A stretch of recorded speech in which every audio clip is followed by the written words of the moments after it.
Dear friends, I'm Shanice J. Thank you so much for tuning into Love Her Will, the new voice of Willpower. Today we have a special guest, Miss Latonya Roberts. Hi, Latonya. How you doing? Hi, how are you? Glad to Good. be here. Thank you for being here. Latonya was diagnosed with stage 4 breast cancer at the young age of 38 years old. She's a devoted mother of two and enjoys expressing herself through TikTok videos. Thank you so much for being here, Latonya. You look beautiful. I love your yellow hat. Thank you. Thank you. I'm glad to be here and glad to be a part of your this platform. This is my first podcast, so Oh, I'm good. excited. Well, I feel lucky that you picked me to share your Yeah. story. Thank you Mhm. so much.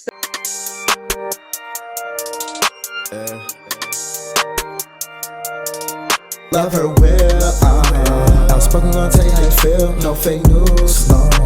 Willpower gonna get you that real. Black girl power in heels, everyone's equal, that's how I feel. Black girl power in heels, everyone's equal, that's how I feel. Gotta love her will, you gotta never quit though. You gotta love her will, Say that. gotta love her will. You gotta love her will, Solid. gotta love her will. You gotta love her will. Connect with your willpower. Love her will. So tell the viewers a little bit about yourself. Like, where are you from? What do you like to do? Or Well, I'm from a small town of Gaston, North Carolina, and I have two children. I have an 8-year-old daughter and a 16-year-old son. He's going to be 17 this month, actually. oh So wow. yeah, so he's going to be 18 soon. But yeah, and I actually recently got married to my longtime boyfriend. Congratulations. Thank you, thank you, thank you. Yeah. So I'm excited about that. Yeah. I also, since I've been home, I like singing, watching movies, try to do activities when I can. Just Okay. yeah.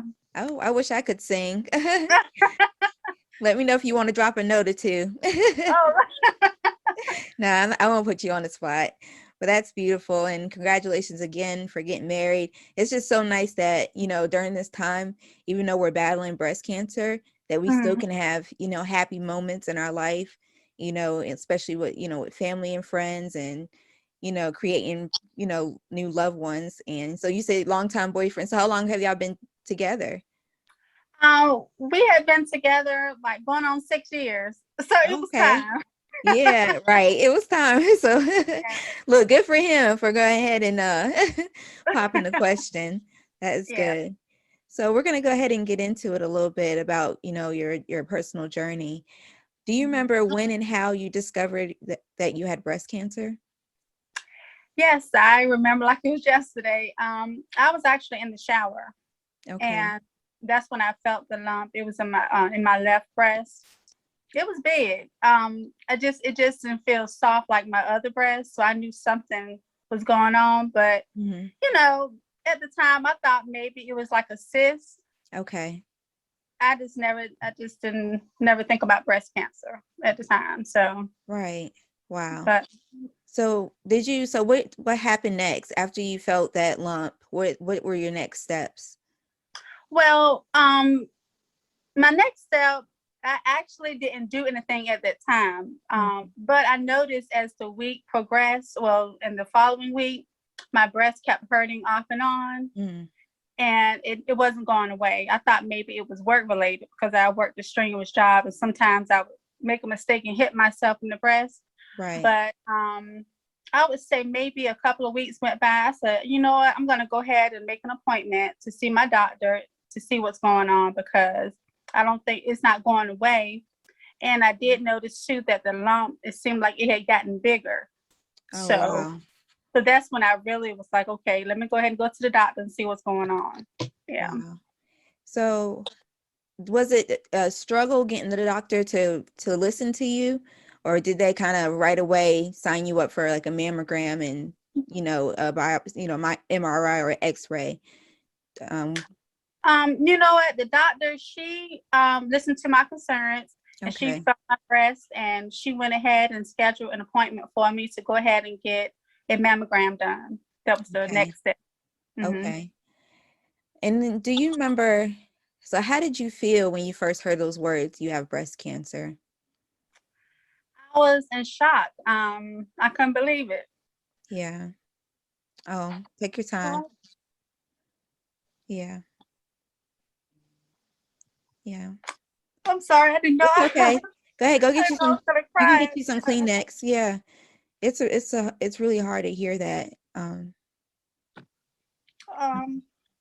was I'm sorry. Okay, take your I time. was actually I was at the grocery store when the nurse called me. Oh, wow. Yeah, so I was definitely in shock. She, answered the phone. I was like, she said, "Well, we have your results from your biopsy." I said, "Okay." Yeah. I said, "What is it?" She said, "It's breast cancer." Mm. And I just, you know what? I hung up the phone. I was so much in shock. Oh, wow. I hung up, but I did call her back, and then that's Mhm. off. Like, "Do you know what stage it is?" And they said that's when they have to do one more test and let me know. But I was just so much in shock. My nerves were just shot, Yeah. and it took so much for me just to hold my composure because I had to check out. Right. And I was putting my groceries away, just crying, and people were staring, but they didn't know Yeah. what was going on. And Right. my mom, she was the first person that I called. Okay. Yeah. Wow. Just take a Yeah. minute. I know it's really hard. Even just telling our story, it's almost like we relive that moment all Yeah. over again, whether we're telling our friends and family about it or, I mean, it's just hard to even to talk about, and it's hard to just even hear again that, okay, I'm living with breast cancer. Yeah. Wow. And then so how did you feel when you finally found out what stage you were? Like, what was the process then, as far as finding out? I just couldn't believe it, and it's like, for some reasons, like I kind of had a feeling that I was stage 4, I guess. Oh, I don't know. Because my fear was like it would spread all over my body, yeah, It seems like that's when mostly people find out, right. sometimes, but yeah, I couldn't believe it. I Wow. just, yeah, I just kind of felt numb, you know? Yeah. And I can definitely relate to that numb feeling. Mhm. I remember when I first was diagnosed, I just was just looking, it's like in awe, just staring. Yeah, exactly. Just staring at the doctor. And my Yeah. mom was crying, and I was, it was that numb feeling, like it's almost like it's unrealistic. Yeah. Wow. So how difficult was it to tell your family and friends once you got that news? Well, like I said, I told my mom right Right. away, and I actually had stopped by the store to get gas. I had to put gas in my car, and I seen one of my brothers at Mhm. the grocery store, Okay. and he didn't know what was going on. I was like, I just went and hugged him. He was just holding me, and for a long time before I could even tell him what was Yeah. going on. And I Yeah. told him, and he just hugged me, and told me everything was going to be okay, and Yeah. told my sister. Well, actually, my sister, she worked in the healthcare field, Okay. and my my personal doctor, they work in the same office. So some of the nurses had got the results, and they had already told my sister. Oh, So that's, okay. yeah, yeah. Wow. And so this is just, before I can even mention it. But yeah, pretty much my whole family, my Yeah. immediate family, they knew right away the same day, because I Okay. knew I needed that support, Yeah. because there's no way I could just go through this by myself. Right. So, And that's good that you were willing to, because some women, they feel kind of embarrassed a little bit about it. yeah. Did you feel Mhm. kind of a sense of embarrassment when you were like telling like your friends about what was going on? Yeah, I felt embarrassed, and I felt like it was my fault that I Mm, got breast cancer, and I know, illnesses happen to people, and sometimes it's not something that they've done, right. but yeah, I felt like it was my fault. I felt ashamed, and yeah, I don't know why I Yeah. felt that way, but I did. Yeah. Yeah. And so what do you think caused your breast cancer? Was it a history in your family? Did you die? Were you tested positive for a BRCA mutation, or do you think it was environmental? Like, what do you think led up to, I guess, getting breast cancer? Well, the BRCA genes, I did get tested for that, and they said I didn't have it. Okay. In my immediate family, no history of breast cancer, but just I think I had a great grandmother that had breast cancer. Wow. But yeah, and actually during that time when I found out I had breast cancer, I was very, very stressed out. Yeah. Work wise and just personal stuff going on. I was really stressed out a lot, and I don't know if that could have caused it, and I don't know. Yeah. Wow. And sometimes we kind of beat ourselves up because, like you said, we feel like it's our fault. Yeah. And we're like, why me? And we try not to ask that question because, we feel like God, he doesn't make mistakes, but we can't help it but ask, like, why and how. Yeah. Did you kind of go crazy a little bit with Googling things about, Oh my God. Yeah. Yes, I tortured myself, because even the doctor said don't Google anything, but I couldn't help it. Yeah. I had to know, the first thing I looked up, how long do I have to live? Yeah. And just like, especially when they told me what type of breast cancer I had. Okay. And so I was looking it up and trying to see what could have caused causes, and I don't know. It was just a lot. Yeah. Yeah. Wow. Ooh, it's just so much, to think about, and there's so many questions because, like you said, we didn't at first, you didn't expect to have breast cancer. That wasn't on your mind. Yeah. And then you don't have any family history that, as far as intermediate. So you're like, what is breast cancer? What does it mean to be in stage 4? Does it mean I'm gonna, like you said, does it mean I'm gonna die in a couple weeks or months? And all those questions. And the doctors, they tell us a little bit, but not really. You know what I mean? They don't really sit down and take the time to explain in detail everything. So what was your treatment plan like? Did you have to do chemo, radiation, or surgeries? What was that plan like? No surgeries, no radiation, just straight chemo. Yeah, I did chemo. I was doing a clinical trial, immunotherapy. Okay. Then also I was doing pertuzumab. Those weird science. Yeah. Pertuzumab and pertuzumab. Okay. I don't think I've heard of that. Wow. Yeah. Okay. Wow. But currently I'm just taking the I can't even say it. I'm sorry. It's okay. And trastuzumab. Okay. Yeah. I'm sure somebody watching will know what you're talking about. There's so many different drugs out there. And so is that an IV, or you doing it or like an oral pill? I'm actually on that. I still have my port. Okay. So they do it that way. Yeah. Okay. So you're going every 3 weeks or every week? Every 3. Every 3 weeks. Wow. And did they say how long you have to do that? Pretty much for the rest of my life. Wow. And that's to keep my body stable. And I like to use the word remission. A lot of people don't like to use it for stage 4, but I'm claiming my healing. Yeah. Remission. You're right. My body is remission.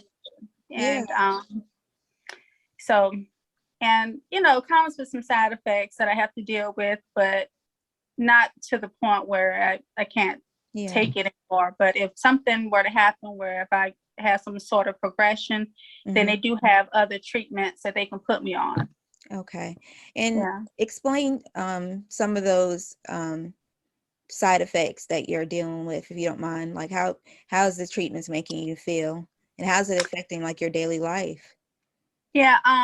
Well, fatigue for one is like it's like I can't shake it sometimes, fatigue, because I just feel tired. I don't feel like doing anything, and I know I have to get up, instead of just laying in bed, because I don't want to I don't want to waste my day or my time laying in the bed all the time. Right. But yeah, fatigue, and oh my God, chemo brain. Oh my God. Right. Like, what? Hence our papers in front of us, Yeah. y'all. Chemo brain is, Sometimes I look at lots in the text, right? And then my yeah, husband, he's like, look at what you sent me. I'm like, oh my God. I don't know. yeah. And we have to laugh at ourselves because, Yeah. we go through so much serious things that are Mhm. happening to us, our bodies. We have to Mhm. find laughter in some of the small things like chemo brain because getting our words mixed up and just Yes. just forgetting the smallest little things. One time I put my cell phone in the refrigerator. It's just, Yeah. yeah, it's just little things like that. But that fatigueness, I can definitely relate to that. It's just, and it's not like you're sleepy. It's for those that are watching. It's not fatigue. It's not, oh, I'm sleepy, I'm gonna lay down, take a nap. We lay Yeah. down, take a nap, and we still feel like we never slept. Exactly. You just feel extremely drained. And I know being a mother, you can't stay in bed all the time. You have to take care of Yeah. your children and you're married and stuff. So it's like we have to kind of push ourselves to fight that fatigueness. Yeah. Yeah. Now, are you losing any of your hair from the chemotherapy? I lost all of my hair when I was doing chemotherapy. And I know it seems superficial, but that really hurt me the most. No, Like, don't because feel like you go that. through these physical changes, Yeah, and I'm like, bad enough. Okay, doctor saying I have cancer, then it's like I'm losing my identity. I don't feel like myself anymore. My hair is gone, lashes gone, yeah, everything. right. Yeah, and my face broke out because my Yes. skin used to be clear, and I had like spots all over my face. It was just horrible, Wow. But the doctor said, "Well, that means it's working, whatever that Right. means." Yeah. But still, it affects our self-esteem. Mm, yeah. And so do you do you find joy in kind of doing makeup and playing around with makeup and wigs and stuff like that? I have like a bunch of wigs that I try on and wear to kind of help my self-esteem a little Mm-hmm. bit. And Oh yeah. so what are some things that you do to help your self-esteem? Yeah, like the wigs. I got into wearing wigs. I'm like, if I'm gonna wear a wig, I'm Yeah, gonna wear me a nice wig. right. They kind of favor my hair some, but Yeah. yes, because the wigs they give you at the hospital, oh my God, they horrible. I said, Right. You see my face? do not give me a 60-year-old wig. Like, Right. oh no. But yeah, I enjoy different wigs, and but they're not done today. But like my eyebrows, Yeah. yes, I definitely have improved a lot with those. Drawing my eyebrows on, Right. Right. yeah. You So have to it's learn. been, Yeah. You have to learn so much. And yeah. yeah, because, yeah. And like I said, I want to point out again what you said about the 60-year-old wig. A lot of these places that are for breast cancer survivors where they give us bras or prosthesis and wigs, they're not really made for us, the young women of color. A lot of Exactly. resources are not for us, and we need more resources that are for us. We need more Mhm. voices being heard that are from us again. You're such a young age, and you're not thinking about getting breast cancer, at the age, and and that's why I'm so happy to do this podcast because we just need to be heard.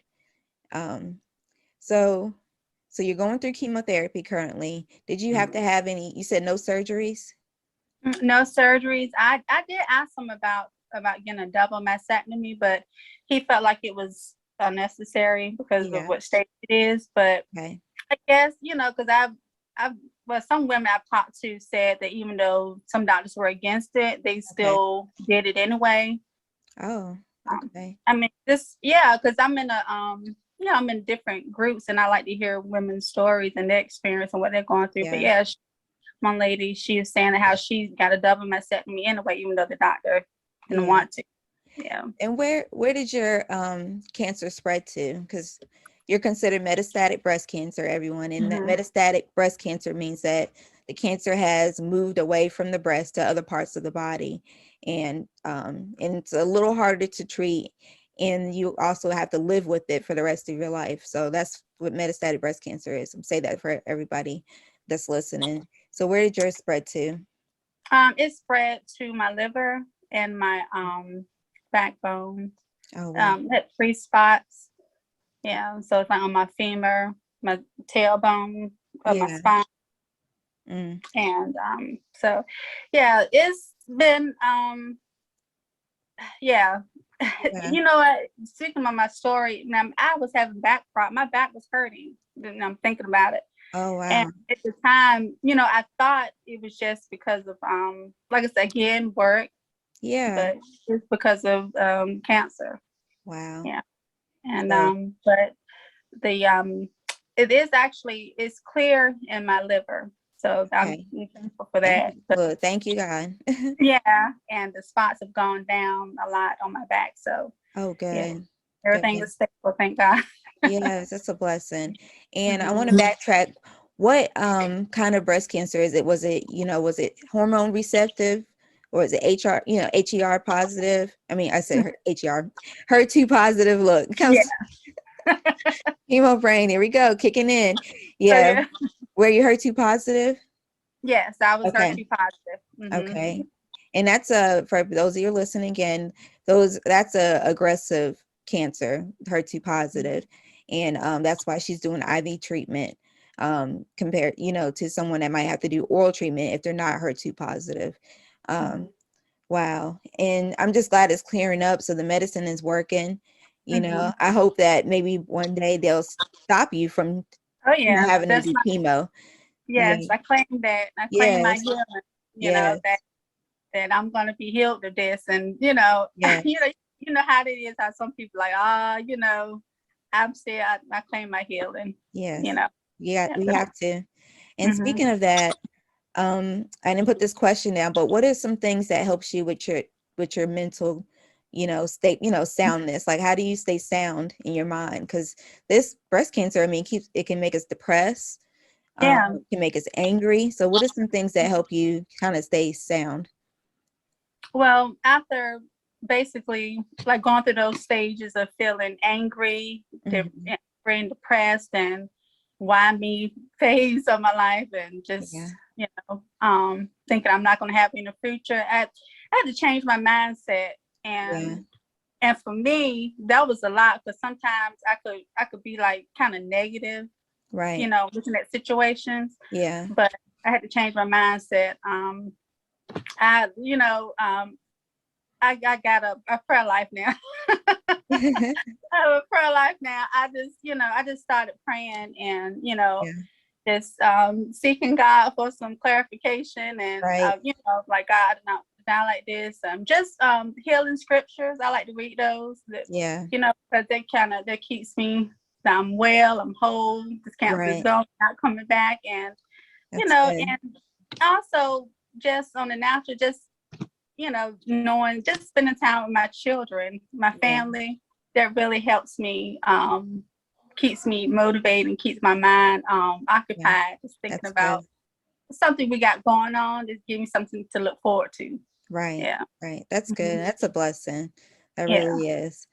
What are some new things you discovered during your journey? Some new things I discovered. I realized how mentally tough I am. Yeah. Like I said, after going through, when I first found out, I end up writing 3 songs. So I'm like, oh, I'm a Okay. little songwriter. Yeah.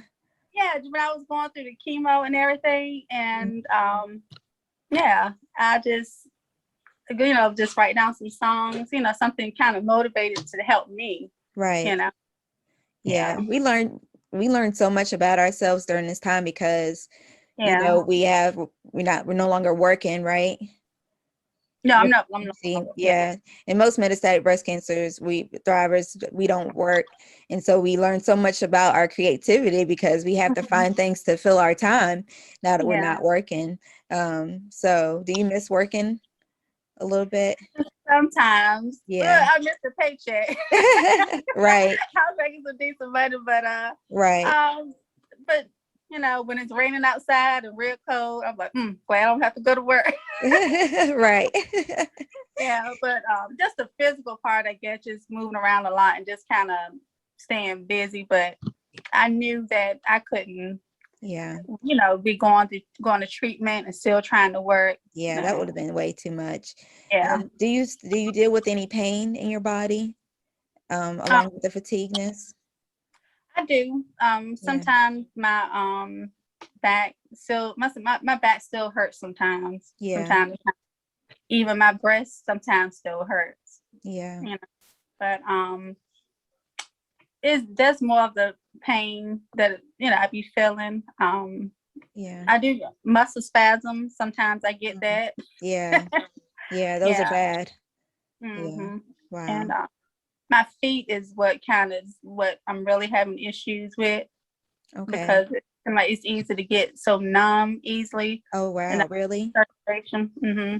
So I have to basically go to the foot doctor to treat my feet because, you know, I get well, I'm gonna sound gross, but I get fungus. Oh, you're fine.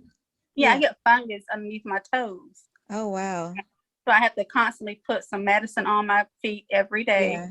So I won't have any issues with that because some of my feet haven't been the same since I went through chemo.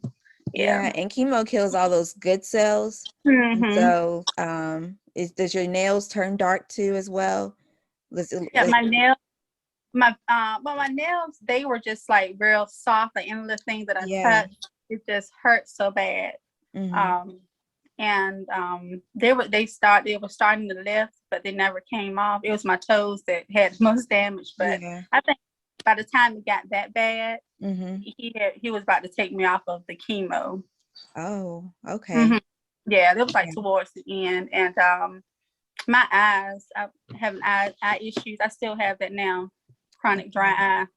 Mm-hmm. Yeah. Wow. And I'm asking you in detail because, you know, the people, survivors and thrivers that are watching, you know, I want them to be able to kind of relate to what to our situation because they may go through the same thing. Yeah. So, you know, it kind of encourages them a little bit hearing it from you. At any point, did you feel like you disagreed with your doctors, or was it kind of smooth sailing with your doctors? I didn't really disagree with the doctor, but I did get a second opinion just to get some clarity on what he was saying to me because I just wanted to make sure that they were putting me on the right treatment and the right plan and what stage it was and everything. Okay, that was smart. That's good. Yeah, there's nothing wrong with questioning your doctors and, you know, getting a second opinion because this is our life. You know, what we're talking about. This is life or death, you know, and we want to make sure that we are on the right plan and the doctors are going about it the right way because, you know, like I said, metastatic breast cancer, we're having to live with it for now. And we want to live long lives with it. It's been 2 years, right, for you now? Yeah.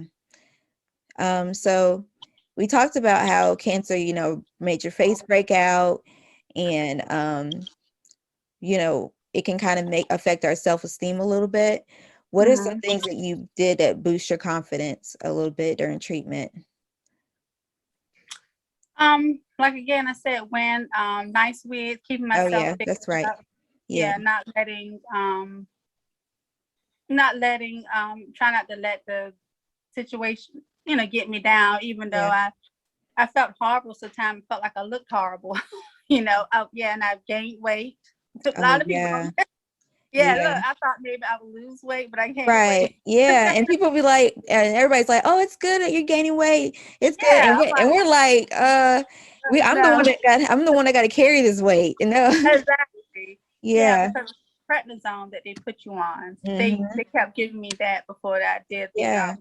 So really. And that's a steroid, right? Yeah, steroid. Yeah, so they put us on steroids, so you probably would have lost weight if they didn't do that. Because before I was actually officially diagnosed, I was losing weight and they put me on the steroids as well. I must have gained like 40 pounds since I've been diagnosed as well. Yeah. So you've had a long journey with breast cancer. What do you think burdens you the most during this journey? What kind of upsets you the most about all of this? Just feel like I'm, even though I like try to be positive and live a good life, just having it over my head that I still have to constantly go to the doctor, Yeah. have to get scans because like I'm reminded of it. Like Yeah. yeah, especially every 3 months when I get my scans and everything. I just want it to go away. Yeah. But I can't run from it. I have to deal with it. Right. So yeah. Yeah. Yeah, I understand that. It's just like once you get kind of comfortable at home, it's like, oh, I got another appointment. I Yes. gotta go. I got another doctor's appointment. And yeah, so I definitely understand. Um, what can you say has been the biggest help?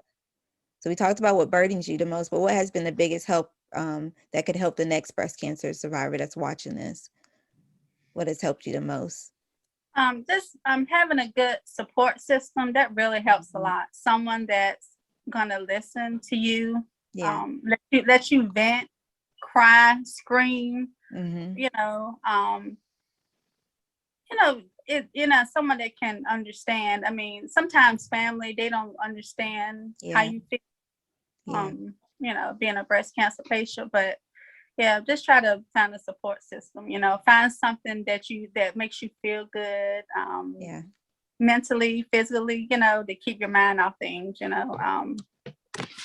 Yeah, that's good. No, that's good. No, it's true. And like you Yeah. said, with about family, and sometimes we lie to family about how we're feeling Mhm. because we Yeah. don't want them to worry about us. Yeah. I know I have lied to my family. I'm always like, I'm okay, and then I'm really like, I'm in so much pain. I'm exhausted. Yeah. I'm tired, but we don't Yeah. want them, worried about us. Mhm. And you're married now, so how is that with your husband? He sees everything, you know. Do You you see what's find in the good, the bad, and the ugly. Yeah, he sees everything. So do you find Yeah. yourself trying to hide how you really feel with him? Or you I have, but he was like, I know something's wrong with you. He said, what's wrong? Just Yeah. yeah, but he recommends, even though he don't mind listening and being there for me, but Mhm. he thinks that having a therapist, Okay. someone that can listen, that would be good. Yeah. Yeah. Mhm. Have you started looking for a therapist or started that process or I you not? have. I was Yeah. looking for a therapist, but a lot of them, I noticed that they don't accept. I'm on Medicaid. They don't accept Yeah. Medicaid. They prefer Okay. like the private insurance, or you have to pay out of pocket. So I Okay. really haven't had any luck with trying to find anyone to Yeah. talk to. I know I'm on Medicaid also, and I know the doc at the hospital they have a therapist, but I kind of didn't want that because I already go to the hospital for other appointments all the time, and it just Yeah, felt like I was going to another doctor's appointment when I went to exactly. therapy, and then I wanted somebody that kind of looked like me Mm, to go to as well, and so yeah. yeah, it's definitely a challenge finding someone, but meeting other women that are going through what you're going through can be therapeutic too, as well. It Oh yeah. doesn't have to be a therapist. And so I'm glad me and you have connected so we can call each other and cry and Yeah. fuss and stuff and do all that. Yeah. So my podcast is about how willpower kind of activates in our life and helps us keep going, keep pushing. What is willpower to you? And Um. when would you say it kind of kicked in your life? Well, willpower to me is not giving up, staying focused, Mm-hmm. and just trying to stay the positive, staying positive. A lot of people Yeah. that's my go-to, staying positive, because when your mind, it's amazing how your mind, once it gets that mode, Right. sorry, I can't explain it. It's like No, no. just being positive with, once you get your mind in line, okay, I'm gonna get through this, like everything else is just Right. falling. Yeah. um yeah, and I stopped feeling sorry for myself. Yeah. Yeah, that's when it's like, after crying and mad, why me? Mm, And I don't deserve this. Then I was like, right. I'm not gonna give being this pity party no more. I'm Right. gonna get through this, take it day by day, and just like I said, speaking healing over yourself and Right. everything. Yeah, Right. that Exactly. changed my mindset. I got it. I got to get through this. I can't. I got to stop being negative. Yeah. Yeah. And I have one more question for you. What is like your daily life like? Just for someone that's watching and maybe curiously and like, what is a typical day for you while battling? If I'm not doing anything, like don't have any appointments or anything else going on, it's just I don't know. I typically have a good day, easy day. Yeah, that's Yeah, just good. yeah, just get up, do what I have to do, like Yeah, any other mom or wife, and you yeah, know, and at the end of the day, especially if you have a family, you still got to.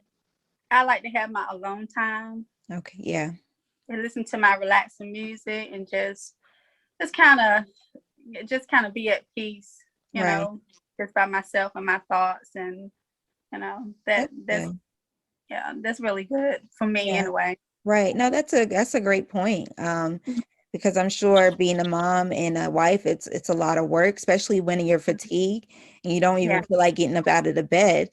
Hmm. So it's important to have that, like you said, that alone time to kind of get your mind together and be like, okay, I got this, I'm gonna get this done and that done, and just find the energy to do all that. It's amazing. I mean, you're such a strong person. You really are, to be able to, take care of yourself. Yes, you have a support team, but you also are taking care of yourself, your family, and your husband. I mean, so I commend you. I mean, you're such a strong woman. I admire you. Yeah. Thank you. Is there anything else you want to share about your story before we end? Um, is there anything you want to say that could help an express cancer survivor, or is there anything else you want to share about your journey and what you've been going through? Um, I just want to say don't lose hope, Mhm. keep the faith, and I'm sorry, I want to get emotional again. No, it's okay. It's Yeah, okay. don't It's so, hope, yeah. keep the faith, Yeah. stand firm on your healing no matter what, you Yeah. know. I mean, it can be hard sometimes, but you will get through it. You will get through it. You will Yeah. get through this. And you know, so yeah, that's just Yeah.